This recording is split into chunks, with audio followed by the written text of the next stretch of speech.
اقرأ باسم ربك الذي خلق.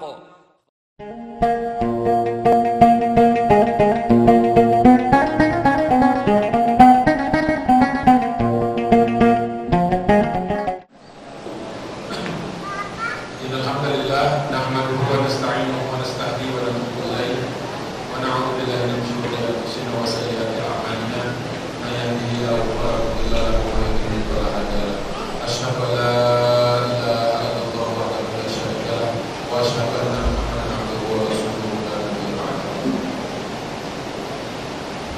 Alhamdulillah, kita melanjutkan kembali kajian kita. Segala puji bagi Allah, salawat dan salam semoga senantiasa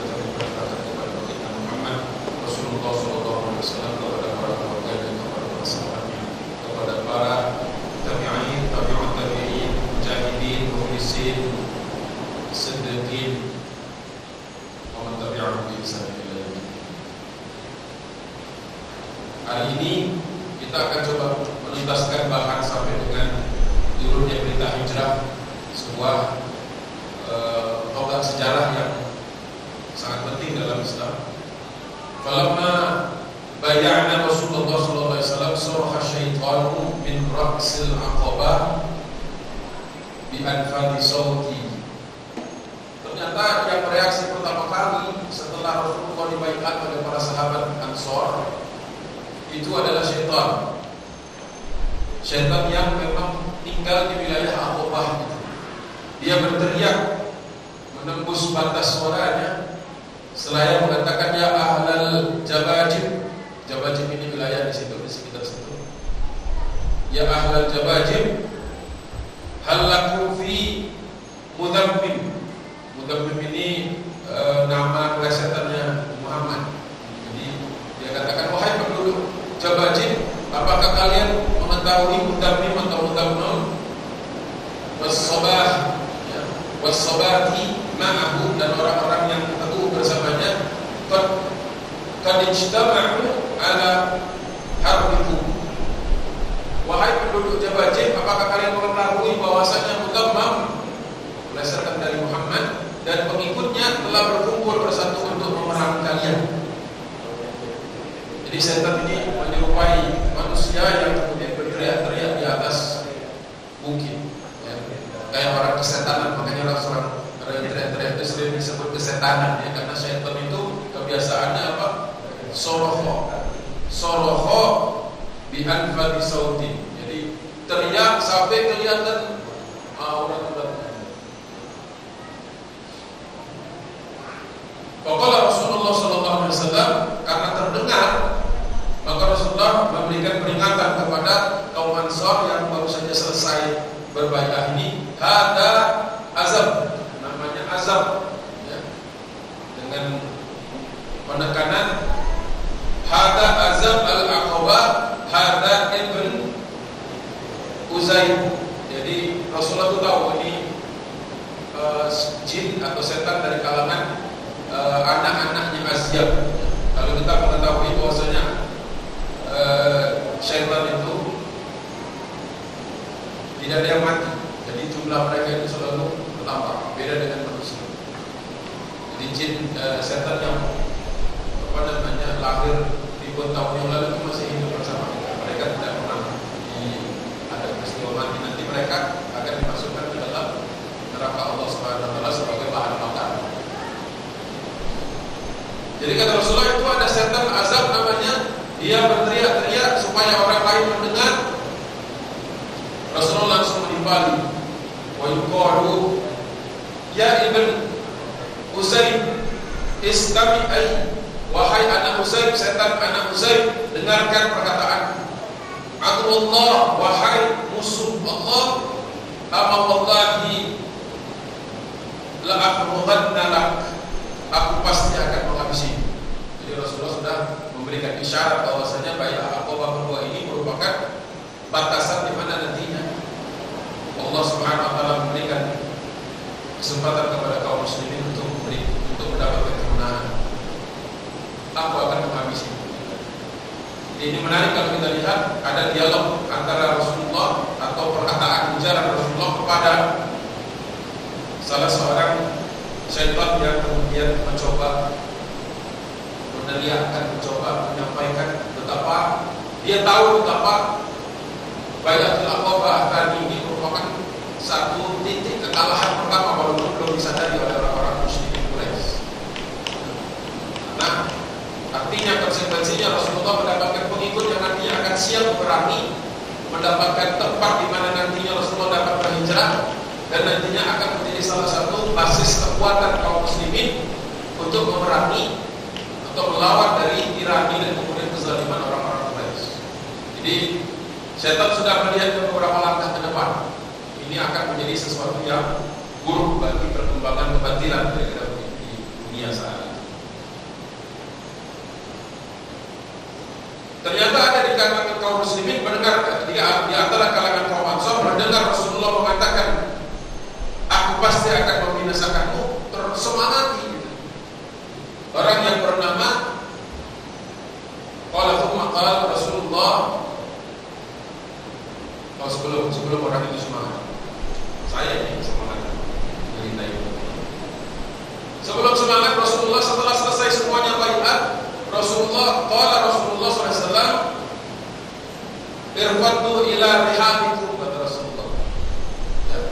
Rafadu itu menyebarlah kalian. Jadi Rasulullah ketika para sahabat sudah berkumpul, maka pulangnya ini disuruh jangan rombongan gitu.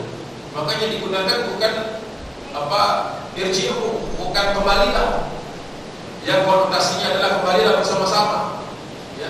Tetapi digunakan fi'il rafadha yang juga sama, yang sering digunakan kalau kita mengatakan orang-orang Syiah, Asy'ariyah, Rafidhah, orang yang memang menyebar-nyebar, orang yang kemudian bersembunyi-sembunyi, orang yang kemudian menyembunyikan kedengkiannya, alias bahasa mereka istilahnya taqiyah. Jadi menggunakan fi'il yang sama, irfadu, kata Rasulullah, menyebarlah kalian, bersembunyilah kalian, ya. Tetapi ila rihalikum, kembalilah kalian semua ke istilahnya itu tempat kalian tadinya berkumpul, di tempat basis kalian, baliklah ke tenda-tenda kalian semua. Jadi perintah Nabi ini belum ada isyarat untuk kalau melakukan peperangan, walaupun baiatnya sudah baiatul harb, kan baiat tadi itu sebagai baiat perang. Jadi disuruh Rasulullah pulanglah, menyebarlah kalian, istilahnya kayak infiltrasi gitu, ya, lewat sana. Jadi kenapa kalau misalnya dalam beberapa kesempatan itu Rasulullah menyarankan seseorang untuk berangkat dan pulang tidak dengan jalan yang sama. Banyak diambil dari hikmah-hikmah Bai'atul Aqabah. Jadi pulangnya lewat mana, perginya lewat mana, pulangnya lewat mana. Kembalilah kata Rasulullah. Mendengar hal ini, melihat kok sepertinya tidak sama. Tadi Rasulullah sepertinya memberikan isyarat persiapan untuk melawan setan. Kenapa di sini pulangnya tidak sekalian mengatakan kami sudah Islam? Oleh sebab itulah kemudian terpancing seorang sahabat yang bernama Al-Abbas. Al-Abbas ini bukan pamannya Nabi. Al-Abbas ibn Ubadah ibn Nadlah. Ini Ansari. Dia mengatakan, wallahi alladzi ba'atsaka bil haqq, demi Allah yang mengutusmu dengan kebenaran, in syi'ta, jika engkau menginginkan, lanamilanna ala ahli Mina. Ahli Mina ini tempat Mina, tempat di mana orang Quraisy juga sering berkumpul di situ. Jika engkau menginginkan kami untuk kemudian berperilaku bermusuhan, ya, an-naml atau malak milu itu artinya bermusuhan. Qadan bi asyafina, siap besok kami dengan pedang-pedang kami. Begitu.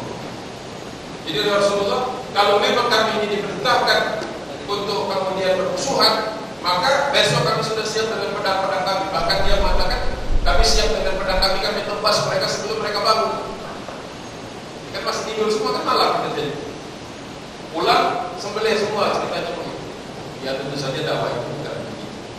Masih akan banyak lagi orang-orang di antara yang tertidur di kalangan Ansar itu nanti masuk Islam.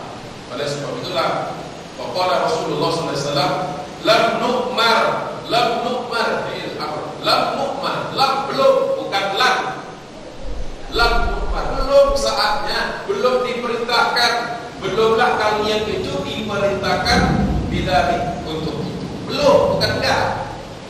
Ada saatnya kalau memang syuja'an, kalau kalian itu berani, ada saatnya nanti. Jadi perhatikan bahasanya baik-baik. Kalau diterjemahkan tidak, keliru. Kalau dijawab diterjemahkan belum, lebih dekat. Lam nu'mar. Dari asal katanya amaro, amar perintah, urusan perintah. Ya. Walakin irji'u ila dihamikum. Diulangi sekali lagi kata Rasulullah. Kali ini kembalilah kalian, secara spesifik kembalilah kalian kepada rombongan kalian. Waraja'na ila madaji'ina. Akhirnya kami pulang langsung ke tempat tidur. Madaji' jamak badalin mandi. Ya. Ya. Daji'ah asal fi'ilnya daji'ah artinya miring tidur, baring miring itu daji'. Jadi kalau yang ada di Qur'annya kami tidak akan mendekati tempat-tempat tidur kami berupaya. Fil madaji' ada begitu. Ayat berapa ini? Ada ayatnya yang di dalam Al-Quran kami tidak akan dulu pernah pidatonya hanya semata itu menggunakan ayat ini. Itu bukan saya. Sama ini menggunakan dari masdar yang sama. Faraja'na ila madaji'ina fanimna. Wa plus tidurnya kalau nama itu yang beda dengan nama Allah. Beda dengan. Jadi tidur pun bahasa Arab itu deskriptif. Mana yang tidur yang nempel ada pas bangun lagi. Beda dengan kalau tidur sebelum zuhur, apa itu namanya? Qailullah. Itu sebentar banget, asal katanya qalil itu kan sebentar. Bandingkan sebentar. Tapi kalau nama ya namu wanimna, tidur, lelap, bahkan sampai kalau istilahnya terdengar bunyinya. Jadi faraja'na ila madaji'ina wanimna 'alaiha hatta asbahna, sampai ketemu pagi. Masyaallah. Capek banget rasanya. Jadi ternyata ada keinginan para sahabat Ansar itu untuk segera perang hari itu juga. Malam itu juga bersiap ya. Semangatnya kita acungi jempol, tapi Rasulullah lebih tahu lagi kapan sekarang. Bab berikutnya adalah mujadalatu jullati Quraisy. Perdebatan yang dimulai oleh jullah. Jullah ini punya arti yang banyak. Jullah di sini maksudnya adalah seperti asyraf, seperti pemimpin. Tapi jullah yang sama bisa bermakna kotoran. Kalau diterjemahkan secara harafiah ini perdebatan kotoran-kotoran Quraisy, orang-orang kotornya Quraisy. Tetapi maksudnya adalah pemuka-pemuka Quraisy. Gertakan kalau saya kasih judul terserah saya. Karena saya lihat isinya gertak. Bukan judulnya Indonesia. Kalau judulnya Indonesia, mujadalatu jullati Quraisyin lil ansari fi sya'nil bai'ah. Jadi perdebatan atau keberatan orang-orang Quraisy, pemimpin Quraisy yang disampaikan kepada Ansar fi sya'nil bai'ah, dalam ketetapan atau ketersembunyian kesepakatan bai'ah. Bahasa Arab enak, ada nada-nadanya, mau kesana kesini gitu enak. Jadi kita dapat rasa bahasa Indonesia. Falamma asbahna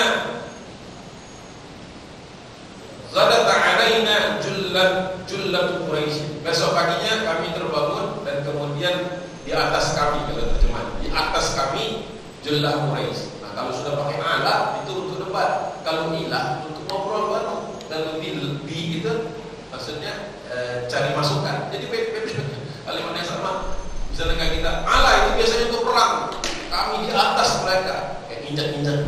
Tapi kalau ilah ya kami baru mau nyerang gitu. Tapi kalau bi masih kita di bahasa Arab mana itu ya.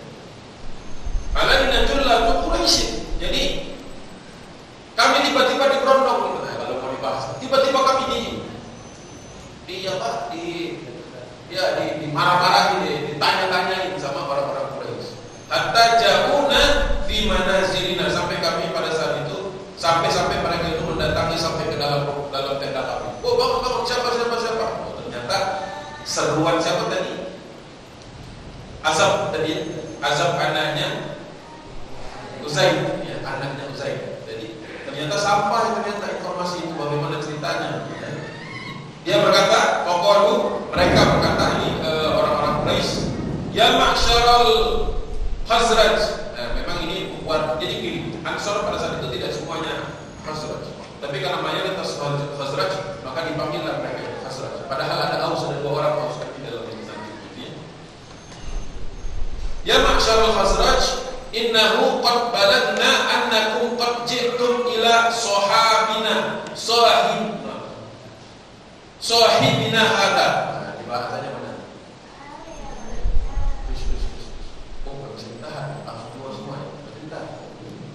Saya kasihnya itu harusnya baris per baris. Wahai orang-orang Khazraj, sepertinya kalian atau sesungguhnya kalian kami sudah ketahui bertemu dengan dan mendatangi sahabat kami. Wah, begitu ngomong Rasulullah supaya gak ditemani, gak dibaiatin, ngomongnya teman. Padahal Rasulullah itu kan dituduh sebagai tukang tenung, dituduh sebagai ahli sihir, dituduh sebagai ahli syair, macam-macam kan, dituduh sebagai orang gila, majnun. Tapi begitu ngomong, kamu kemarin nemuin saudara kami ya. Jadi biasa orang berbuka dua bermanis kata itu biasa. Tergantung kebutuhannya. Tastakhrijunahu min baini al-ghurina. Dengar-dengar kalian itu punya rencana untuk mengeluarkan dia, ya, mengajak dia pindah tanpa sepengetahuan kami. Wah, itu bahasa al-ghurina. Apakah kamu pikir, kalau ditambah, apakah kamu pikir orang Quraisy itu nggak punya telinga dan mata, sehingga kalian bisa bikin istilahnya pertemuan rahasia? Nah, itu maksud al-ghurina in awal di belakang kami bahasa.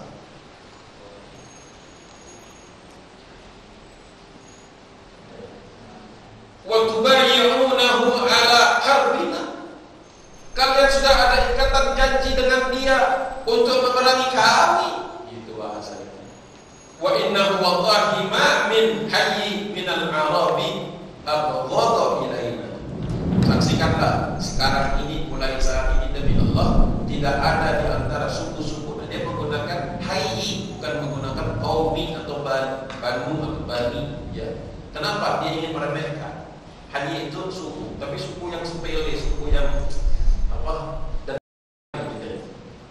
menarik bahasanya itu. Jadi orang-orang Quraisy pun menggunakan bahasanya untuk mengalahkan orang, menggunakan bahasa Arab yang tinggi untuk kemudian menjatuhkan orang. Jadi bahasanya itu, kalian ini adalah suku kecil yang istilahnya kami sekarang benci sangat. Abu Ghodo itu kan dari la taqtab wa la al-jannah, jangan marah. Yang kami marahi, yang kami membuat kami marah, ilaina. Masih blank ya sebentar. Antan syaba al-harbu bainana wa bainahu minkum. Ketahuilah bahwasanya mulai detik ini, itu enggak tertulis, itu makna aja. Aslinya antan syaba itu artinya terlibat. Mulai detik ini, saat ini sudah terlibat peperangan al-harbu bainana wa bainahum minkum. Sekarang urusan kami dengan keluarga atau kelompoknya Muhammad SAW sekarang sudah melibatkan engkau. Atau kalau kami berperang, ini gara-gara engkau. Sama juga maknanya. Karena minkum, dari kalian. Peperangan antar kami ini adalah buah tangan dari perjanjian itu. Benar nggak terjemahan saya dengan waktu saya ketik? Kadang-kadang suka beda, setelah dibaca lagi beda. Ketahuilah, nah yang di dalam kurung itu tidak tertulis di kitab aslinya. Yang tertulis itu hanya yang di luar kurung. Makanya harus ditambah-tambah, karena kalau nggak ditambah-tambah, coba bacanya. Bahwa kalian terlibat perang antara kami dan mereka. Sekarang kalian, itu bahasanya yang dikata-kata di sini. Tetapi kalau kita ramu lagi, ketahuilah bahwa kalian akan terlibat perang yang awalnya antara kami dan mereka kaum muslimin, sekarang melibatkan kau juga. Banyak kan? Tapi simpel di sini. Antan syaba al-harbu bainana wa bainakum minkum. Jadi powerful sekali kata-kata an, ila, bi, ala. Itu powerful sekali menggunakannya itu sampai orang itu bertahun-tahun belajar bagaimana menggunakan secara tepat. Makanya perlu betul kita itu belajar bahasa Arab. Gak bisa, bisa-bisanya belajar. Rugi kalau enggak. Kehilangan kenikmatan, tersenyum-senyum waktu bacanya. senyum lama gitu. Kadang-kadang ya Allah ya, memang berdebah gitu ya namanya Quraisy itu, bahasa itu berdebah gitu. Pinter banget mengambil bahasa itu untuk meremehkan orang lain, menjatuhkan mental orang lain. Tapi yang ngerti ya ngerti, kalau yang nggak ngerti suku-suku yang bahasanya kurang tinggi nggak tahu bahwasanya dia lagi dilecehkan. Makanya ketinggian bahasa untuk orang Arab itu memang sebuah skill inherent kepada mereka itu. Jadi sudah mengerti ini gerakan Quraisy ya. Awas ya, kalau terjadi perang ikut dia masuk dalam ya. Setelah itu pentingnya kehati-hatian. Nah setelah kan ngomong ini, nah ini perhatian, saya lupa dari jawab. Ketika Quraisy ini kotoran-kotoran Quraisy ini datang ke dalam tendanya Ansor, di dalam tenda itu kan bukan kaum muslimin saja. Ini bayangkan tendanya tenda beton ya, bukan tenda-tenda bivak-bivak lodor kecil-kecil itu kan. Di dalam itu dia ngomong, dia kan nggak tahu siapa yang sudah bayar, tetapi dia ngomong secara keseluruhan, wahai Ansor, hati-hati saya begini. Terperanjatlah. Fanba'atha man hunaka min musyriki, harusnya musyrikin, tapi karena ketemu kaum musyriki, qaumina yahlifuna billahi makana min hada syai'un wa ma'alinna. Terperanjatlah, kagetlah, tiba-tiba langsung berbicara. Jadi orang Arab menggabungkan antara kaget ya, shock itu, terus ngomong. Itu dalam satu kata. Terperanjatlah orang-orang di antara kaum kami yang masih musyrik, padahal kami masih punya hubungan erat demi Allah. Maka min hada mengatakan kalau itu tidak ada, wa ma alimna, dan mereka tidak tahu. Jadi dia mengatakan enggak mungkin itu gitu. Karena ada inferioritas orang-orang di luar Mekah, ada inferioritas rasa apa istilahnya di bawah, rasa rendah diri kalau berhadapan dengan Quraisy. Jadi memang efek ketika Quraisy menekan itu di belakangnya ada, awas ya, kalau sampai bermusuhan dengan kami kan diizinkan datang ke Mekah, ke Ka'bah. Itu sebenarnya yang paling ditakutkan oleh mereka, karena suku-suku itu semua mengetahui pentingnya dan kemudian sucinya Ka'bah.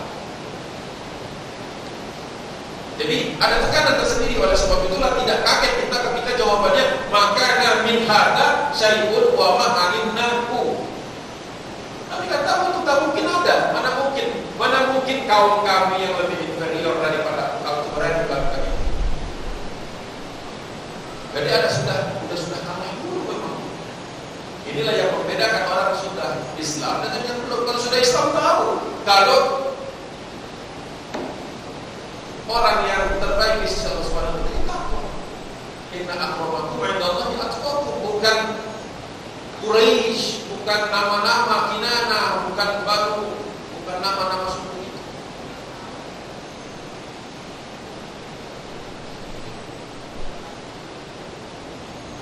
Itu bahasa. Tidak ada yang seperti itu. Apa reaksi orang-orang muslim? Karena ada kaum muslimin kan di antara mereka kan. Bahasanya apa? Wa guna yang turun di lebar. Sebagian kami yang ngerti masalah ini melihat main mata dengan sebagian yang lain. Indah kan? Dikatakan wa guna yang turun di lebar. Dia dikatakan, pakai tahu itu. Tapi di lautan orang-orang sebagian masih musyrik. Yang musyrik bilang nggak mungkin, mana kan mereka tidur semalam. Waktu mereka bangun juga mereka mendapati sahabatnya yang lain juga sedang tertidur. Tapi karena kecapean, malamnya baiklah. Jadi waktu bilang begitu yang lainnya kode-kodean gitu ya. Sekali orang Quraisy. Tapi sebagian ingat, kalau siapa yang tidak tadi? Azab ibn Uzaim.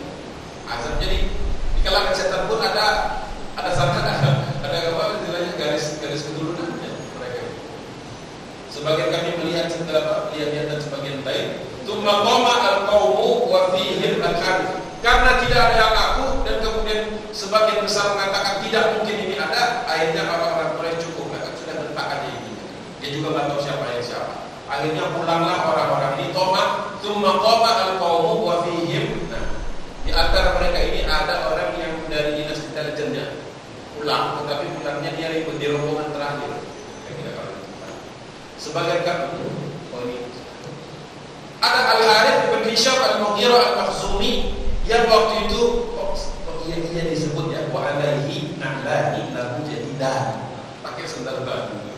Apa diceritakan sandal baru? Karena nanti sandalnya mau layak. Kan diceritakan, kalau nggak diceritain pakai sandal baru.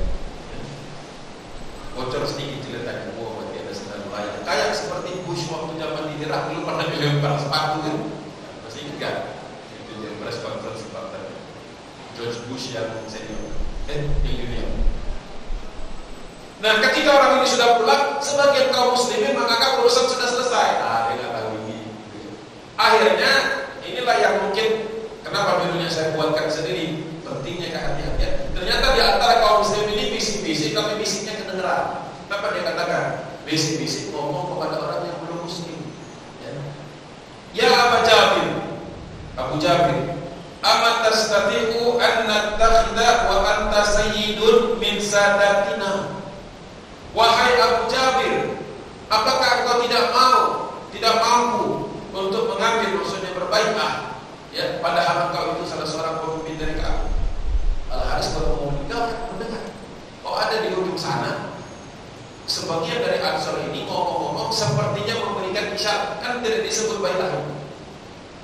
Bahasanya kan tadi, ya Abu Jabir, matas tati'u an nattakhidha, kan disebut nattakhidal baikat. Nattakhidha wa anta sayyidun min sadati. Tapi karena dia dinasti darjat, dia bisa membaca maksud perkataan ini. Artinya kalau secara harfiah, tidakkah engkau mampu untuk mengambil sedangkan engkau ada kata-kata baikat. Makanya saya kasih kurung di situ janji setia. Janji setia itu ada, tapi maknanya itu. Langsung berbalik dia. Al-Harith mendengar itu kepada Abu Jabir, dia gak ngomong, dia langsung fasami'na Al-Harith, karena Al-Harith ini mendengar itu, fakhala'ahuma, melepas keduanya bin rizlihi, dari kaki-kakinya, thumma roma bihima ilayya, dia melempar ke aku. Siapa yang ngomong? Dari tadi kan ini masih sanadnya ke Abi Malik. Syukur kenal itu, gak tahu dikasih tahu ya. Bisa dicek sih, roma bihima ilayya, gak kena. Ilayya baru menuju ke arah aku, belum tentu kena. Jadi bisa kita juga kalau dari bahasanya belum tentu kena. Kesel gitu Al-Harith, rombongannya sudah pulang, ngomong-ngomong gitu, terus pergi. Dia tahu kalian ini ada di antara kalian, tapi kemudian Al-Harith ini karena dia orang yang otaknya maju beberapa langkah, ternyata dia pulang itu membentuk satgas untuk nangkepin orang-orang yang diduga berbaikat. Nanti ada yang ketangkep. Kalau intelijen gak tahan, harusnya kan dia diam aja. Tapi saking keselnya dia itu, ya dilemparkan sepatu barunya, sendal baru dilempar saya, teman-teman, lebaran. Ada orang lempar sendal langsung gak kena, ambil aja. Terima kasih. Kan ada buang. Diriwayatkan, nah hadis berikutnya ini stopnya Abi Malik ini berhenti di sini. Berita berikutnya, khabar berikutnya itu langsung dari Abdullah bin Abi Bakar, anaknya Abu Bakar sendiri. Wa hadatsana Abdullah bin Abi Bakar annahum atau Abdullah bin Ubay bin Salul. Orang-orang yang tadi mau pulang itu menyempatkan berhenti menemui tenda, masuk ke tendanya Abdullah bin Ubay bin Salul. Ternyata Abdullah bin Ubay bin Salul. Di catatan mungkin banyak yang belum, banyak yang enggak tahu. Abdullah bin Ubay bin Salul ada di rombongan Khazraj berangkat untuk haji musyrik, itu haji jahiliyah. Di dalamnya ada rombongan kaum muslimin yang baiatul aqaba. Makanya dia tuh kesel banget, kenapa? Kok nggak diajak? Ya orang-orang juga seleksi ya, siapa dia mau diajak aja gitu kan. Membahayakan orang ini. Setelah profilnya dilihat oleh sahabat, tentu saja atas pertimbangan siapa Mus'ab bin Umair sebagai guru mereka, jangan diajak. Tapi ada di rombongan. Itulah hebatnya bisa nyelinap. Ini termasuk salah satu kepala rombongan Abdullah bin Ubay bin Salul. Masih ingat gak kisah yang sebelumnya? Al-Bara bin Ma'ruf, yang sholat nggak mau ngadep, yang nggak mau menghadap, nggak mau membelakangi Ka'bah. Ada di rombongan yang satu. Jadi rombongan gado-gado ini kan macam-macam. Ada muslim, ada musyrik, ada muslim yang masih belum mau menerima kalau sholat itu menghadap ke satu arah, sampai sampai harus ketemu Nabi dulu. Dilaporkanlah, faqala lahu mithla ma qala Ka'ab. Nah, Al-Harith ini menyampaikan apa dia dengar. Menurut saya apa informasi A1? Nah, dia langsung dengar dari kasar kusuknya orang-orang kalian. Ada perkataan begini yang tadi, apakah engkau tidak mampu untuk mengambilnya, sedangkan engkau pemimpin dan Abdullah bin Ubay bin Salul juga bisa nangkep maksud ini apa. Faqala lahu, ini perkataan Abdullah bin Ubay bin Salul. Saya tuh kepengen ada nggak buku yang mengumpulkan seluruh perkataan Abdullah bin Ubay bin Salul saja. Menurut saya menarik, dari Allah kumpulin aja semua perkataan Abdullah supaya kita tahu profil munafik gembongnya itu kayak apa. Bikin saya punya buku cari kitab. Kalau kan saya dan apa istilahnya kumpulin sendirinya sedikit Abdullah bin Ubay bin Salul itu perkataannya apa saja. Itu menurut saya menarik karena saya itu suka yang anomali yang di luar kebiasaan. Perkataannya sebagai berikut, faqala lahu inna hadzal amr jasimun, sesungguhnya ini masalah besar ini. Kalau sampai ada orang di antara saya tidak ketahui berbaiat kepada Nabi, bahaya besar ini. Karena Abdullah bin Ubay bin Salul kan juga bernafsu untuk menjadi kepala dan tokoh di kalangan Ansor. Nah, kalau Muhammad ini dia juga beberapa langkah mikirnya itu bukan sekedar baiatnya saja. Dia berpikir kalau berbaiat terus pindah, terus orang ini memang sudah jelas Nabi turun ayat kepadanya. Ya Abdullah bin Ubay bin Salul siapa? Kalau sekarang dia Samuan, besok ya nobody. Sekarang somebody, besok nobody dia sebenarnya. Makanya hati dia itu termasuk hati itu ada penyakit karena dia tidak bisa menerima kalau posisi Nabi Muhammad SAW itu nantinya akan lebih tinggi daripada dia di Madinah. Dia sudah sekarang menjadi Madinah. Oke. Jadi dia katakan inna hadzal amru jasimun. Sesungguhnya ini masalah perkara besar nih. Saya juga perlu patut istilahnya concern, patut memperhatikan ini. Diplomatis bahasanya. Maka qaumi liyatanaffatu alayya bimithli hadza. Nah, ini saya harus lihat lagi apa yang saya kemarin tadi terjemahkan. Apa itu? Kalian tidaklah kaumku akan mengikuti kalian, maksudnya untuk memerangi jadi tidak mungkin kaum nanti akan cukup berani untuk memerangi orang-orang Quraisy kalian, maksudnya karena mereka bersamaku bimithli hadza alayya bimithli hadza, pastilah mereka itu jadi dia masih merasa dalam kapasitas dia sebagai tokoh lokal. Sedangkan Rasulullah ini kan tokoh impor kan sebenarnya kan, bukan orang lokal. Walaupun Rasulullah bisa mengklaim dia itu orang lokal karena masih ada garis keturunan An-Najjar Rasulullah. Iya, dari garis ibunya. Cuman kan ini enggak digembar-gemborkan.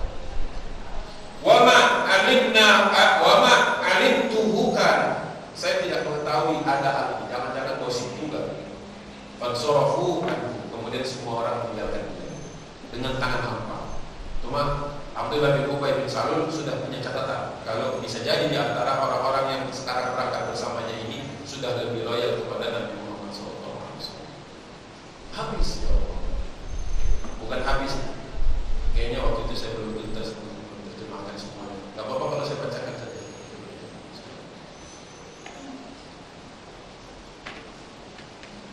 Nah, ini yang saya katakan tadi, Al-Harith tadi kan. Al-Harith yang kepala intelijen tadi mulai melakukan manuver. Wa nafara nasu min Mina, dari Mina mulai dilakukan penghadangan, ya. Fatanaqqas al-qaumu al-khabara fawajaduhu qad kana wa kharaju fi talabil qaumi fa adraku Sa'ad bin Ubadah bin Adha wal Mundhir ibn Amr. Dibuatlah pos-pos di Mina, dibuat sedemikian rupa, pasukan-pasukan ditempatkan kelompok-kelompok kecil kayak kalau kita umrah atau haji itu kan banyak tuh askar di pojok sana ada kan di pintu itu paling enggak 5-6 gitu kan pasti dilihatin bawaan Jadi karena kita mau tidak mau harus keluar ke lewat Mina dari tempat-tempat haji itu, harus balik kemudian ke Mekah, kemudian pergi, maka di blok di Mina. Semuanya diteliti satu persatu karena mendengar kabar tadi, dan mereka mengetahui sudah ada berkah diduga.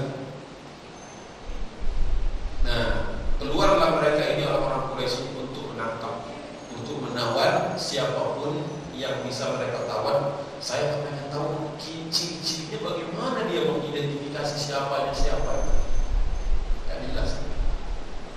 Mereka kemudian akhirnya berhasil menangkap dua sahabat Rasulullah dari kalangan Ansor, yang Sa'ad ibn Ubadah ya, dan Al-Munzir ibn Amr.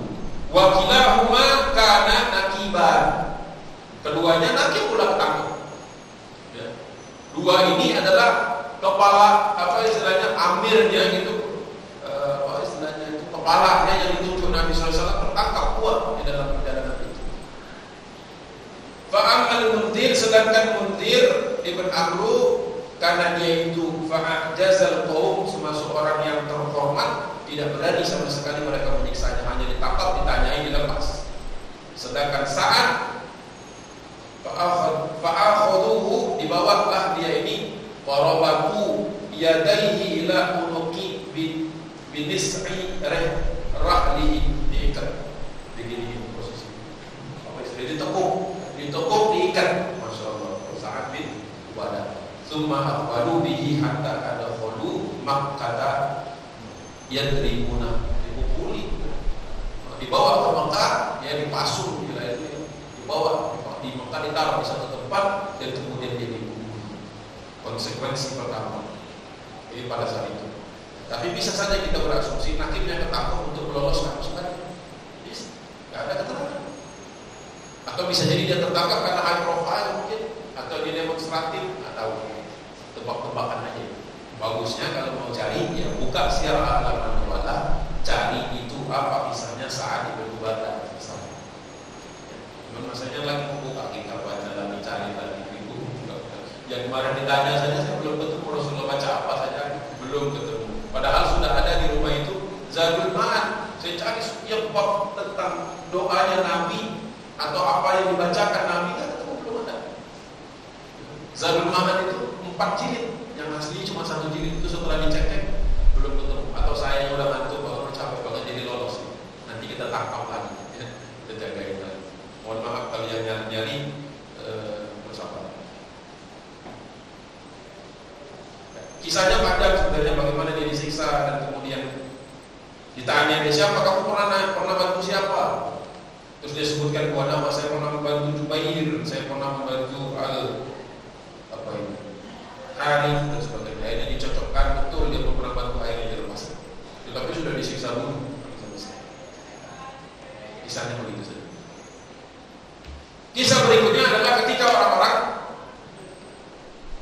Ansor sudah sampai di kota, kembali ke kota Yastrib. Falamma qadimul Madinah, sebenarnya tidak tepat disebut qadimul Madinah, tapi ini mungkin maksudnya supaya orang kami harusnya qadimu Yastrib, karena masih Yastrib terus baru menjadi Madinah setelah Rasulullah hijrah. Bahkan mengatakannya baru menjadi Madinah ketika sudah perang setelah perang Badar. Adharul Islam biha, menampilkan, mendemonstrasikan keislaman mereka. Berarti ini sebenarnya agak sedikit melanggar perintah Nabi, karena belum ada perintah untuk teriak-teriak atau belum perintah untuk menampilkan diri. Allahu Akbar. Wa fi qaumihim baqaya min syuyukhi lahum ala dinihim min syirk. Jadi ada di, padahal jadinya sudah demonstratif, padahal ada di antara kaum-kaumnya yang tetap, yang belum berubah. Baqaya, ya, dari antara kepala-kepala mereka, syuyukh, orang-orang tua mereka itu yang masih masih dalam agama nenek moyang. Minhum, salah seorang di antaranya itu, kenapa diceritakan biasanya yang paling buruk sama yang paling baik, ini bakal jadi baik. Namanya Amru ibn al-Jamu, ya, sahabat Nabi Amru ibn al-Jamu, ya, dari Banu Salim. Kisahnya begini, wa kana ibnahu Mu'adh ibn Amru, ada anaknya Mu'adh bin Amru, syahid al-akbar, termasuk salah seorang yang hadir di Bai'ah Aqabah. Wa baya'a Rasulullah SAW biha, bahkan termasuk ya tentu saja karena semua orang yang berangkat ke Bai'ah Aqabah sudah memang dalam rangka berbaiat. Dan bersama wakana Amru ibn al-Jamu sayyidan min sadati Bani Salamah, sedangkan bapaknya itu kepala suku. Jadi ini mungkin keberhasilan dakwah ketika kemudian gembongnya itu salah seorang kepala sukunya yang masih musyrik ini anaknya sudah didakwahi. Gak bisa dapat bapaknya, dapat anaknya. Gak dapat anaknya, dapat maulanya. Gak dapat maulanya mungkin yang lain atau nanti sekali lagi. Jadi para sahabat itu gigi. Wa kana qad ittakhadha fi darihi sanaman min khashab. Dia ini punya satu berhala yang terbuat dari kayu. Kalau dari batu mahal, kayu lebih murah atau kayu lebih mahal. Kalau tidak salah kayu itu lebih mahal harganya di Jaziratul Arab karena hampir tidak ada hutan. Kalau batu masih bisa ditemukan, masih bisa dipahat. Mungkin disebut di sini sonaman min khashabin, itu maksudnya berhala elit itu mahal dari kayu. Kalau kita dari kayu biasa ada, dari batu baru kita mikir, karena kita di negara tropis. Di sana dari kayu, oh hebat sekali. Yuqalu lahu Manat. Nah, kan ada Lata, ada Uzza, ada Manat. Manat ini adalah salah satu di antara yang paling tersohor di kalangan Ansor. Jadi Ansor pun punya ada orang yang menyembah seperti itu. Kama kana al-ashraf yasnaun. Ya sebagaimana sebagian besar orang-orang hebat waktu itu punya berhala-berhala masing-masing di rumahnya masing-masing. Nah, jadi kama kana itu kalau istilahnya kama kana ya sepertinya. Seperti biasa-biasalah. Seperti yang sudah berlaku pada umumnya kama-kana al-ashrafu atau yasna'un. Falamma aslama fityanu Bani Salamah, di dalam Bani Salamah itu yang pertama kali masuk Islam ada dua anak muda. Yang satu tadi anaknya Amr bin Jamu, ya, Amr bin Jamu, Mu'adz ibn Amr. Yang satunya lagi Mu'adz bin Jabal. Jadi ada dua Mu'adz dari kalangan Banu Salamah, Banu Salimah atau Banu Salamah. Mu'adz bin Jabal, siapa Mu'adz bin Jabal? Salah seorang dai Rasulullah yang dikirim ke Yaman. Nah, dari Yaman inilah dia berdakwah dengan orang-orang sampai ke dari Salma sampai ke Aden. Di Aden kan dia ketemu dengan pelaut-pelaut yang kemudian memberitahukan kepada Mu'adz bin Jabal ada satu pulau jauh di sebelah timur namanya ada istilahnya Taishi itu kalau di double check, di cross check dengan berkas-berkas dokumen Cina. Taishi itu Sumatera. Nah, ini ada koneksinya kepada saya sempat bahas ya kan. Permintaan untuk menjelaskan bagaimana dakwah itu masuknya awal ke Indonesia, ke Nusantara. Nah, salah satunya nama yang sering diangkat. Yang pertama itu Mu'adz bin Jabal dan yang kedua Al-Muhajir. Yang satu itu dai, yang kedua itu pejabat Nabi dikirim itu. Itu nanti ada urutan-urutannya bagaimana dia sampai ke dakwah ke Sumatera Nusantara di abad ke-7 Masehi. Jadi di zaman Nabi SAW sampai dengan Utsman bin Affan. Tapi nggak sampai ke Ali bin Abi Thalib. Katanya Ali bin Abi Thalib sempat ke Garut, saya nggak tahu. Ada data begitu beberapa kali di broadcast. Katanya Ali bin Abi Thalib Mu'adz bin Jabal bahkan sampai di Cirebon. Allahu a'lam. Tapi saya nggak berani mencibir-cibirnya ya, karena belum tentu saya yang benar, belum tentu juga mereka yang keliru.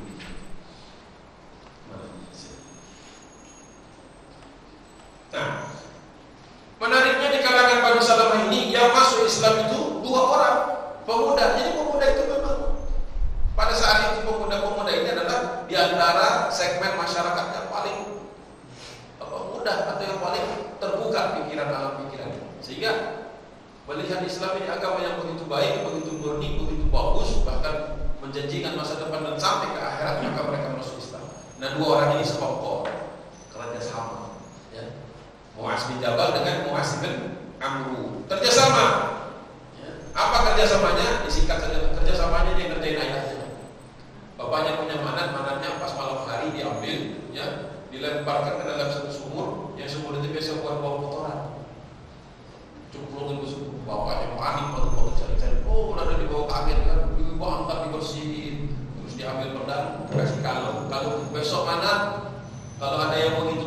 sama kamu, mirip cerita Nabi Ibrahim. Mana kalau besok ada yang begitu dan kamu pakai pedang ditebas lehernya, tidur lagi besok malam dilepas lagi pelan-pelan, masukin lagi sebelum dicemplung itu ikat lehernya itu diganti pedangnya, diganti diikat dengan bangkai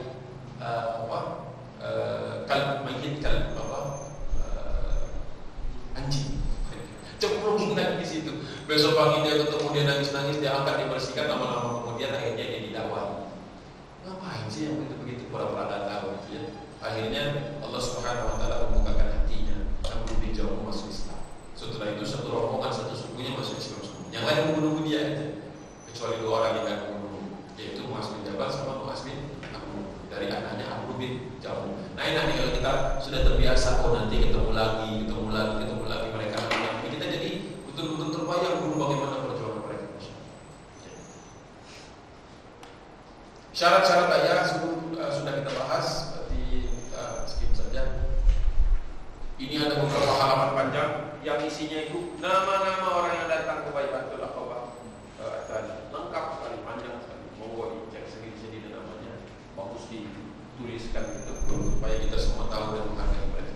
Karena waktu kita mulai mempet, kita langsung nuzulul amri li Rasulillah sallallahu alaihi wasallam fil qital. Jadi perang ayat turunnya ayat Allah Subhanahu wa taala yang memerintahkan Nabi untuk berperang itu sebelum hijrah. Oleh sebab itulah nantinya ketika Umar bin Khattab setelah masuk Islam, enggak cepat-cepat hijrah, enggak buru-buru hijrah. Baru setelah kemudian sudah jelas nanti hijrahnya ini kemana, barulah Umar bin Khattab itu berangkat. Jadi kenapa kita kan sering bertanya, kenapa orang-orang yang lain itu kalau hijrah sembunyi-sembunyi, kenapa Umar berani terang-terangan? Pertama memang itu kalau sudah dijelaskan. Yang kedua memang sudah ada perintahnya. Silakan kalau mau berperang, sudah ada, sudah punya. Bahkan Rasulullah SAW qabla bai'atil aqabah lam yu'dan lahu, belum diizinkan.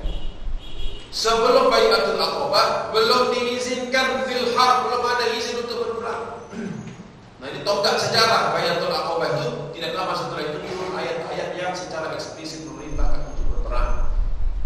Walam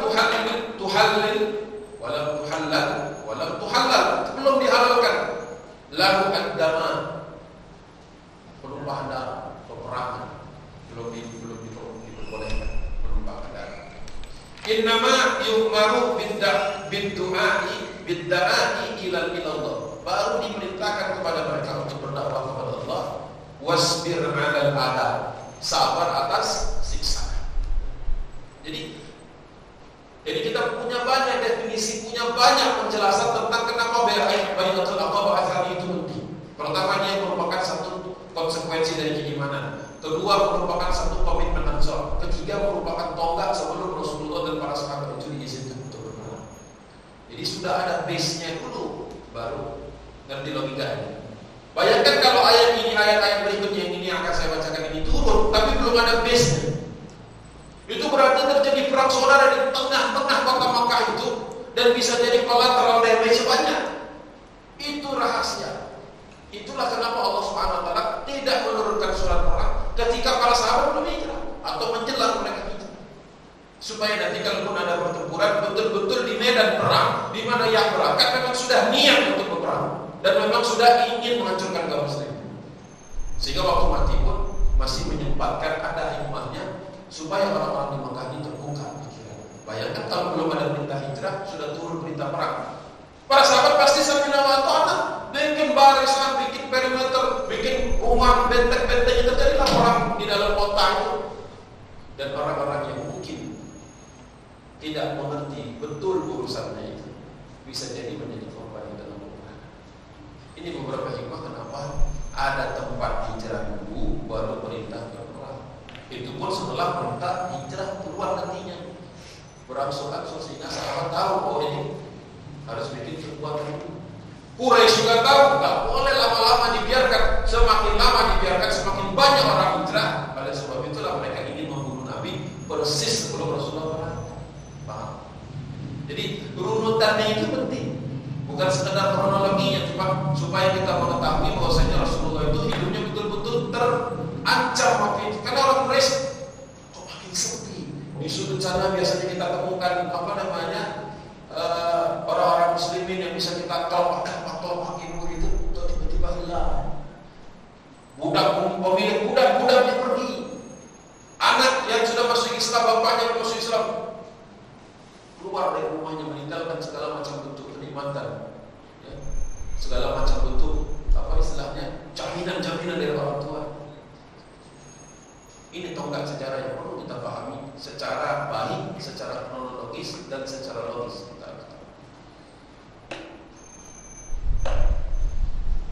Wasabhi 'anil jahil, jadi bersabar juga menerima kejahilan orang-orang. Wa kanat Quraisy, ya ini menjelaskan Quraisy jahil tadi. Sebagian dari mereka kemudian pindah, sebagian mereka sempat ke Habasyah, sebagian mereka lagi kemudian bergerak menuju Madinah. Nabi fi kulli wajhin itu kemana-mana saja mencari jalan yang untuk bisa sampai ke sana. Allah Subhanahu wa taala kemudian menurunkan surat Al-Hajj ayat ke-39 sampai 41. Itu ayat peperangan pertama. A'udzubillahi minasyaitonir rajim. Udhina lilladzina yuqataluna bi annahum zulimu wa innallaha 'ala nasrihim laqadir. Sudah diperintahkan atau sudah diizinkan, diberikan izin bagi orang-orang untuk berperang bi annahum zulimu, yang diperangi karena mereka itu dizalimi. Wa innallaha 'ala nasrihim laqadir. Sesungguhnya Allah itu mereka memberikan pertolongan yang pasti. Alladzina ukhriju min diyarihim bighairi haqq, yaitu orang-orang yang diperintahkan keluar, yang terpaksa keluar dari rumah-rumah mereka, dari kampung-kampung mereka, bighairi haqqin, tanpa ada alasan yang jelas. Illa ayyakunu rabbuna Allah, hanya karena mereka mengatakan Rabb kami Allah. Jadi yang disebut dengan persekusi. Itu. Jadi kalau sekarang ditimpakan kepada kaum muslimin dulu, ini awalnya persekusi terhadap kaum muslim, hanya mengatakan Tuhan kami itu bukan Lata, bukan Uzza. Tuhan kami itu Rabb, Allah Subhanahu wa taala yang menciptakan segala sesuatunya, yang tidak bisa ditandingi dan tidak ada yang bisa menandingi. Hanya karena itu illa an yaqulu rabbunallah walaula daf'a. Selebihnya bisa dibaca sendiri. Ayat berapa tadi? Al-Hajj 39 sampai 41. Itu dalil. Itu pertama kalinya secara jelas, tidak samar-samar, perintahnya jelas, diizinkan bagi kalian untuk berperang karena kalian telah dizalimi.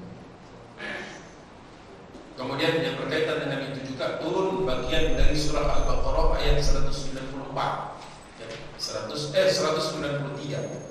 Wa qatiluhum hatta la takuna fitnatun wa yakuna ad-dinu lillah. Perangilah mereka, qatiluhum hatta la takuna fitnah, sampai tidak ada lagi fitnah, tidak ada lagi orang yang menjelek-jelekkan agama, tidak ada lagi orang yang memfitnah, tidak lagi ada orang yang kemudian bisa melakukan kezaliman, wa yakuna ad-dinu lillah, dan kemudian agama itu hanyalah milik Allah Subhanahu wa taala, tidak ada lagi yang disembah selain Allah Subhanahu wa taala. Dengan turunnya ayat ini, udhina lil muslimina makkata bil hijrah, mulailah perintah untuk hijrah dibuka. Karena apa? Peperangan itu basis, tidak mungkin berperang di situ. Oleh sebab itulah pertimbangan Rasulullah untuk hijrah itu adalah diantaranya tinggal menunggu hijrahnya saja. Falamma adzina Allah Ta'ala lahu fil harb, setelah Allah Subhanahu wa taala memberikan izin kepada Rasulullah sallallahu alaihi wasallam untuk berperang, wa bai'u hadzal hayy min al-ansar 'ala al-islami wan nasrati lahu wa liman ittaba'ahu. Bahkan sudah pula mereka berbaikat, orang-orang Ansar itu, untuk Islam dan siap untuk melakukan pembelaan kepada Nabi sallallahu alaihi wasallam dan siapa saja yang mengikutinya, kaum Muhajirin maksudnya. Wa awa ilaihim minal muslimina amara Rasulullah ashabahu minal muhajirina min qaumihi. Barulah Rasulullah perintah segera hijrah. Karena kita sudah diizinkan berperang di sini, kita enggak perang di sini, pergi semuanya. Jadi hijrah itu sangat berkaitan dengan bukan hanya menjaga ad-din, tapi juga mempersiapkan basis perlawanan. Dan basis perlawanan ini akhlak. Rasulullah nggak main sandera, ya, menguasai rumah sakitnya Quraisy, tidak begitu. Ya, nutup Ka'bah, ya, menguasai Ka'bah, enggak, walaupun sama mencintainya Ka'bah itu. Bukan misalnya tiba-tiba masuk rumahnya Abu Jahal gitu. Atau Rasulullah memang kita diizinkan perang, Islam ada aturan perang. Langkah pertama hijrah dulu. Nanti kita hadapi di mana nanti Allah sudah sediakan kita pertemuan. Itu kenapa kalau orang bertanya, kok Islam perang sih? Enggak baca ini. Saking mulianya perintah itu sampai-sampai Rasulullah tidak mau ada korban-korban yang enggak jelas. Maka pindah dulu. Sehingga nanti kalau ketemu antara Makkah dengan Madinah, ya memang sudah niat berangkat. Berarti sudah kombatan, bukan sipil. Kalau sipil mati di tengah-tengah perang namanya casualty. Kalau secara umum disebutnya tadi collateral damage. Orang yang tak tahu menahu tiba-tiba mati di dalam sebuah konflik. Tak mau seperti itu. Jauh sebelum ada konvensi Jenewa, Rasulullah sudah sangat menghormati orang-orang sipil. Perang nanti antar kombatan yang memang sudah mau perang. Itu perlu. Kan banyak kan beberapa kali kan nanya, apalagi di kajian itu yang sebatas itu. Kenapa kok perang lagi sih, kok perang bang? Ini karena kita loncat mintanya Badar kan satu kitab sebelum ini. Kan jadi ya susah juga ya lihat kembali, baca kembali kira-kira begitu. Wa man ma'ahu bi Makkah minal muslimin bil khuruj. Nah, istilah khuruj di sini. Makanya kadang-kadang cuma tabligh juga pakai istilah itu. Di kitabnya bil khuruj. Ya, khuruj minal Makkah ila minal Makkah ila al-Madinah. Satu-satunya kota yang enggak ngikut-ngikut Irak gitu. Mau ila Makkah. Ya, min Makkah. Enggak ada Makkah. Selalu fathah. Yang namanya Makkah, spesial tempat. Madinah bisa ini. Ila al-Madinah nanti. Harusnya kan kalau pakai rumus ya ila kan harfu jar, ya, atau min gitu kan. Atau bi kan. Bi apa? Bukan bi Makkah, bi Makkah tetap ta. Hebatnya itu. Apa kota yang satu itu. Jadi di sini wa man ma'ahu bi Makkah. Wa man ma'ahu bi Makkah minal muslimina bil khuruji ilal Madinati. Nah itu apa konsistensi kita di situ. Wal hijrati ilaiha. Wa qala inna Allah azza. Nah ini perkataan Nabi. Kalau orang bertanya, kapan Rasulullah itu benar-benar memerintahkannya di halaman ini? Ya. Wa inna Allah azza wa jalla qad ja'ala lakum ikhwanan wadaron ta'manuna biha. Itu perintah simple. Sesungguhnya Allah azza wa jalla sudah mengadakan, menjadikan bagi kalian wahai kaum muhajirin muslim yang ada di Makkah, ya, ikhwanan, saudara atau persaudaraan bisa juga. Saudara, wadaron, dan rumah. Aslinya dar ke rumah, walaupun bisa juga disebut pintu. Walaupun secara spesifik biasanya bab. Jadi kalian punya saudara dan kalian punya rumah. Jadi sebelum berangkat Rasulullah sudah memvisikan nanti sahabat itu kalau sampai di Madinah, sampai di Yathrib itu akan bersaudara. Makanya kata akhir akan satu rumah. Kenapa? Tadi proses dari para sahabat nanti kan Ansor kan belum punya rumah, udah pakai rumah saya saja. Jadi memang sudah secara lebar mengatakan ikhwan dan wadaron, darah juga bisa dikatakan tempat aman. Makanya yang dikatakan di situ takmanu nabiha. Takmanu, yang kalian semua akan merasakan aman, keamanan di dalamnya. Biha, haknya itu Madinah. Makanya pakai muannas. Khuruju arsalan, berangkatnya itu bergelombang. Berangkatnya itu sekelompok. Jadi enggak langsung kumpul di mana sendiri bis 3 ya, terus berangkat kelihatan enggak begitu. Karena apa? Karena sudah suasana perang sebenarnya. Tapi posisi kaum muslimin belum mau membuka konfrontasi di situ. Makanya asal bertahap, berputusan-putusan. Wa aqama Rasulullah, tapi Rasulullah wa aqama Rasulullah di Makkah. Tapi Rasulullah tetap tinggal di Makkah karena ternyata izin untuk berangkat itu baru kepada sahabat-sahabatnya. Nabi secara spesifik belum disuruh tinggal. Yantadiru an ya'dana lahu rabbuhu fil khuruji min Makkah wal hijrah hijrati ilal Madinah. Jadi Rasulullah masih yanzuru, menunggu-nunggu, melihat-lihat kapan mendapatkan izin bagi dirinya atau diizinkan bagi dirinya Rabbahu dari Rabbnya fil khuruj, untuk keluar dari kota Makkah menuju Madinah. Jadi Rasulullah langsung perintahkan kalian berangkat semua. Secara kepemimpinan ini sudah exemplary, sangat patut ditiru. Ketika ada wara-wara, maka yang melarikan diri dahulu, yang menyelamatkan atau diselamatkan dahulu adalah pewahatnya, pemimpin atau pengikutnya. Bosnya jangan kabur duluan. Makanya di dalam perang itu kalau yang masih mengikuti, kalau kapal tenggelam itu semua orang disuruh keluar dulu. Kalau masih ada tertinggal satu, maka kapten harus ikut tenggelam. Jadi kapten itu loncat dari kapalnya terakhir, bukan yang loncat duluan. Iya kan? Itu penakut namanya. Tiba-tiba pakai pelampung gugur duluan gitu. Anak buahnya masih bingung, kapten di mana nih? Jadi seperti itu Rasulullah mengizinkan semua orang untuk berangkat, tapi dirinya sendiri belum berangkat. Satu bisa jadi untuk memastikan semua orang berangkat, semua orang aman. Kalau terjadi sesuatu hal, dia masih bisa membantu. Nanti kalau semua sudah bersih, semua beres, baru Rasulullah menunggu. Termasuk sahabatnya Rasulullah, Abu Bakar As-Siddiq itu kan selalu nanya Rasulullah kapan saya di? Itu Rasulullah tuh kayaknya nahan Abu Bakar. Nah, nanti ada kisahnya. Nanti apa? Ini terakhir. Masih ada satu lagi. Nah, mudah-mudahan nanti di situ kita lihat bagaimana persiapan Abu Bakar, ya untahnya dan sebagainya. Bagaimana Asma binti Abu Bakar dan sebagainya. Nanti kita bahas di situ. Lalu kita habis kita. Waktunya sudah dekat. Ya, kita berhenti di sini. Al-Muhajirun ila Madinah, hijratu Abi Salamah wa zawjihi, itu sudah disampaikan. Insyaallah misalnya panjang. Baik, mungkin sampai di situ supaya ada waktu untuk tanya jawab. Kemarin pepet ya, dijurikan. Mudah-mudahan Allah Subhanahu Wa Taala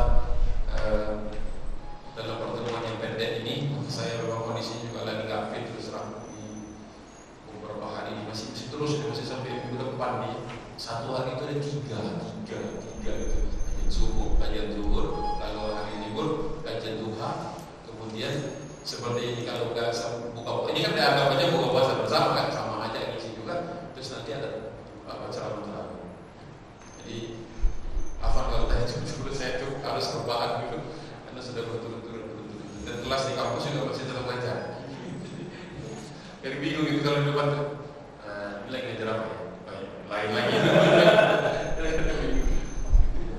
Jadi alhamdulillah dengan izin Allah Subhanahu Wa Taala tercatat sampai dengan data terakhir itu untuk Ramadan itu 57 agenda. Di dalam 30 hari kurang 27, berarti ada hari-hari yang satu, ada hari-hari yang tiga, ada hari-hari yang banyak. Ya. Wallahu a'lam bishawab. Mudah-mudahan dengan seperti itu sharing tentang sejarah ini makin merata, makin banyak orang yang menikmatinya, makin banyak orang yang saya harapkan mau membaca sendiri. Ya, jangan tolong-tolong enak kok, tidak baca ya bukunya ada gitu, nunggu diceritain gitu. Udah cuma berapa halaman baca sendiri sih nggak bisa, gitu kan ngapain dulu. Mudah-mudahan kita jadi bersemangat lagi untuk membaca sendiri. Dengan seperti itu lebih banyak manfaat yang bisa diambil orang dan Tuhan. Allah a'lam bishawab. Assalamualaikum warahmatullahi wabarakatuh. Masih ada waktu kurang lebih 5 menit ya. Kurang 5 menit saya buka satu penanya. Bapak ada satu penanya ibu kalau ada. Ada ibu? Baik, Pak Munif, silakan Pak Munif. Assalamualaikum warahmatullahi wabarakatuh. Kalau peserta bayar apa kan hanya beberapa ya. Bagaimana Rasul mengetahui kesiapan sahabat di Madinah untuk menerima kaum muhajirin? Oh gitu. Itu komunikasinya gimana? Apakah sudah berapa kaum yang sudah berapa yang sudah bisa menerima kaum muhajirin? Karena kalau hanya mengandalkan yang bayar aja kan masih sedikit, tidak representatif gitu ya. Ibu ada? Oh, Pak. Ibu dulu ada. Ada ibu? Enggak ada. Baik, Ya, Assalamualaikum warahmatullahi wabarakatuh. Setelah menanya tentang sama tentang apa ya? Ada nggak dalil secara eksplisit yang menunjukkan perintah Allah kepada Nabi Muhammad SAW untuk mengambil bayat Aqabah 12 sahabat itu? Jadi bukan dalil bayatnya, kalau bayatnya di Quran ada, tapi bayat dalilnya jelas eksplisit perintah Allah, perintah Nabi Muhammad untuk mengambil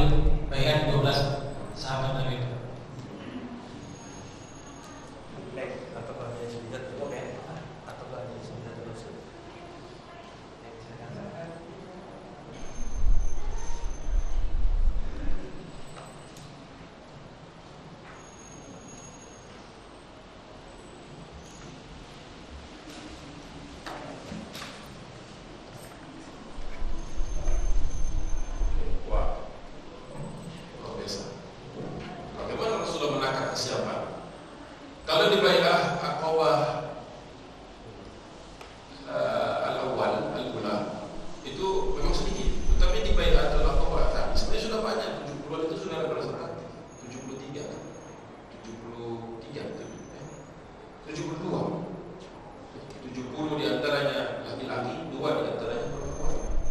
Itu sudah ada presentatif kalau menurut hitung-hitungan kita sekarang. Karena sahabat Ansor itu di perang Badar itu menyumbangkan sekitar 1/3 pasukan, jadi 100-an yang berangkat perang. Itu berarti kalau 100 itu tertinggal di antaranya separuhnya, berarti ada 200. Kalau 200 dikali 4 lumayan jumlah kaum muslimin di Badar. Jadi patokannya kan kesiapan pasukan itu di perang. Ya, istilahnya kekuatan real kita itu ketika diperintahkan untuk berjihad fisabilillah, nah itu jumlah asli kita itu segitu. Kalau diajak makan-makan itu kan jumlah asli. Makan-makan, boleh main sepak bola, dan kita seleksi gitu kan. Udah kebayang capeknya, keringetannya gitu kan. Gitu katakanlah jihad kecil gitu ya, main bola. Jadi cukup banyak. Dan bagaimana Rasulullah, sebenarnya Rasulullah tidak sendirian. Karena Mus'ab bin Umair itu juga memberikan laporan secara berkala. Ada utusan-utusan, ada orang-orang yang bolak-balik yang kemudian dititipkan pesan. Dan memang sebenarnya sebentar itu cuma 1 tahun ya. Sekitar 1,5 tahun, 10 tahun. Mus'ab bin Umair. Dan kemudian setelah Rasulullah menunjuk beberapa orang hakim inilah yang kemudian melakukan konsolidasi. Sampai kemudian memang sudah siap, barulah perintah kepada Rasulullah untuk hijrah. Ada komunikasi di antara mereka. Nah, yang kedua ini, adakah kalian yang memerintahkan aku untuk mengambil baiat? Aqobah secara spesifik, kalau baiat saja jelas. Sejauh yang kita baca di sini kan, ini merupakan betul-betul ijtihad Rasulullah untuk secara manuver taktis, karena perintahnya adalah mempertahankan ini jadi maqasid syariah, mempertahankan keberlangsungan dakwah ini. Setelah diuji ke sana kemari tidak ada, Allah Allah mungkin ada di kitab lain, tetapi di Ibnu Hisham sejauh yang kita perhatikan ini tidak keluar. Kalau keluar ada ayatnya pasti tidak disebutkan. Nah mungkin kita bukan berarti jawaban itu final, bisa jadi ada, tetapi mungkin lebih lengkap nanti di kitab yang lain. Nah kalau kita ada bawa kitab semuanya, kalau makin bulan lagi kita baca. Ini saja sudah mantap di sini kita katakan. Jadi kan PR buat saya. Ya. Ini PR yang nggak tahu kapan saya mengumpulkannya. Ada PR belum selesai. Yang ditagih Ustaz. Insya Allah. Mudah-mudahan nanti kalau ada, biasanya itu langsung gitu. Oh iya, itu ditanya. Sejauh ini, Baiatul Aqabah itu adalah perjanjian antara Rasulullah dengan orang-orang ini. Karena diperintahkan untuk menjaga keberlangsungan dakwah. Makanya nanti Rasulullah kemarin kita bicara waktu Rasulullah ke Taif kan, itu juga inisiatif dari ke Taif kan sendirian pulang untuk membuka ladang di situ. Ternyata tidak bisa juga Taif, tidak tidak kondusif. Habasyah juga kan. Ini wallahu a'lam bishawab, mungkin bisa dicek nanti. Insyaallah cepat ngecek yang kalian ini, karena kalau biasanya kalau dalil itu banyak di Quran. Sebenarnya target baiat itu untuk jadi setia saat yang sudah mengerjakan untuk bersyahadah ya. Pertama itu, dan yang kedua kan disebut Baitul Ham. Yang pertama Baiatun Nisa. Aqabah al-Ula itu disebut Baiatun Nisa. Kita kemarin sudah bahas. Baiatun Nisa. Jadi benar-benar maksudnya perempuan itu bukan pelecehan terhadap status wanita. Memang begitulah kira-kira wanita di zaman itu. Tidak ada kewajiban untuk berperang wanita itu. Nah ketika kemudian sekarang Rasulullah tingkatkan, ada klausul di dalamnya, melindungi aku sebagaimana kalian melindungi anak. Kan ada kemarin tekstual itu, melindungi aku sebagaimana kalian melindungi anak dan istrimu. Nah itu sudah baiatul laki-laki, baiatul harb istilahnya disebutkan laki-laki. Karena memang yang berkewajiban berperang itu hanya laki-laki, wanita itu tak ada kewajiban berperang. Itu anomali saja Ummu Sulaim itu. Ya. Naik ke atas untanya, dilaporkan sama Abu Talha. Ya Rasulullah, istri saya ikut-ikutan ke Uhud. Ngapain? Nggak tahu itu dilatih itu. Naik unta nggak turun. Ada Nabi nggak turun ya, tetap aja di atas unta. Ya Rasulullah, ini istri saya Ummu Sulaim, bersamanya sarjan. Bawa pisau tapi nggak lebih besar daripada, tapi lebih besar daripada pisau yang kecil yang biasa untuk bawa, punya belati gitu. Kata Rasulullah, untuk apa Ummu Sulaim? Ditanya sama Nabi, untuk apa itu? Katanya, ya Rasulullah, saya itu kan di bagian belakang, urusan saya itu urusan makanan dan minuman dan orang-orang yang sakit. Tetapi kalau ada orang musyrikin mendekati saya, maka tersenyum Rasulullah mendengar itu. Dalam betul hati tenang istri, bukan saya jaga ini, dia jaga sendiri. Kira-kira gitu, tapi Rasulullah nggak ngomong. Hanya Rasulullah tersenyum dan membiarkan Ummu Sulaim. Oh, udah Ummu Sulaim berangkat. Ummu Sulaim itu kakaknya Ummu Haram. Ummu Sulaim itu anaknya Anas bin Malik dari suami pertamanya. Jadi orang-orang dekat Nabi itu bahasa-bahasa. Tidak ada kewajiban untuk ibu-ibu untuk berjihad, tapi memajunya. Jadi juga makanya saya katakan Bai'atun Nisa itu bukan untuk pelecehan kepada wanita, karena banyak sosok-sosok wanita yang berjihad sebelah-sebelahan sama bapak-bapak. Tapi ini sekedar peristilahan Bai'atun Nisa, Bai'atul Haq. Jadi targetnya memang mempersiapkan basis dakwah. Karena apa? Ini dakwah harus terus.